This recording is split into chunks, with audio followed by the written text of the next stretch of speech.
ఈరోజు పోలేపల్లి రేణుక ఎల్లమ్మ తల్లి బ్రహ్మోత్సవాలు జాతర జరుగుతూ ఉంది. దాంట్లో ఇప్పుడే దర్శనం చేసుకొని ఇక్కడ రావడం జరిగింది. రేణుక ఎల్లమ్మ తల్లి అంటే పవిత్రమైన పెద్ద తల్లి. చాలామంది భక్తులు, లక్షల మంది భక్తులు ఈరోజు ఇక్కడికి పోలేపల్లికి వస్తూ ఉంటారు. అదే కాకుండా ప్రతి వారం కూడా భక్తులందరూ వచ్చి ఇక్కడ మొక్కులు తీర్చుకుంటూ ఉంటారు. ఎల్లమ్మ తల్లి టెంపుల్ అభివృద్ధికి ఇంతకుముందు ముఖ్యమంత్రి గారు కూడా దర్శనం చేసుకొని పోయినారు. ఇక్కడ ముఖ్యమంత్రి గారు రేణుక ఎల్లమ్మ తల్లి టెంపుల్ అభివృద్ధికి ఒక 25 కోట్లు మంజూరు చేయాలని చెప్పి ముఖ్యమంత్రి గారు డిమాండ్ చేస్తూ ఉన్నారు.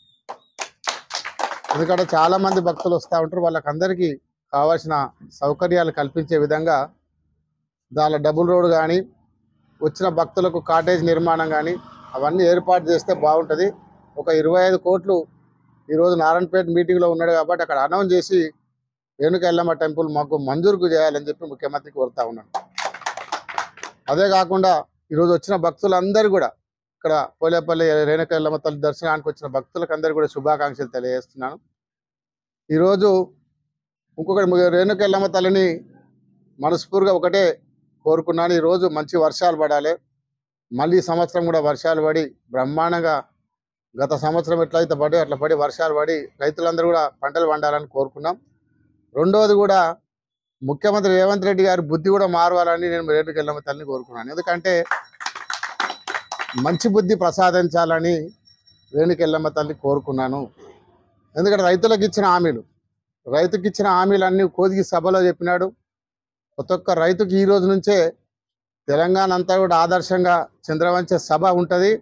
రైతు బంధు ప్రతి రైతు ఖాతాలో పడతాయని చెప్పి ఇంతవరకు కూడా రైతు బంధు వేయలేదు. కాబట్టి ప్రతి ఒక్క రైతుకు రైతు బంధు వేయాలి, కంప్లీట్గా రుణమాఫీ చేయాలి, రైతు బీమా ఇవ్వాలని చెప్పి రేవంత్ రెడ్డి గారి బుద్ధి మారవాలని చెప్పి రేణుక ఎల్లమ్మ తల్లి గారిని కోరుకుంటా ఉన్నాను. అదే 6 గ్యారెంటీలు ఇచ్చిన 6 గ్యారెంటీలు కూడా అమలు చేసే విధంగా రేవంత్ రెడ్డి బుద్ధి మారేటట్టు రేణుక ఎల్లమ్మ తల్లి చేయాలని చెప్పి మొక్కుకోవడం జరిగింది. అదే కాకుండా ఈరోజు టెంపుల్ కూడా పెద్ద ఎత్తున నిధులు ఇచ్చి ఒక 25 కోట్ల నిధులు ఇస్తే బ్రహ్మాండంగా ఇక్కడ బ్రహ్మోత్సవాలు జాతర జరుగుతుంది.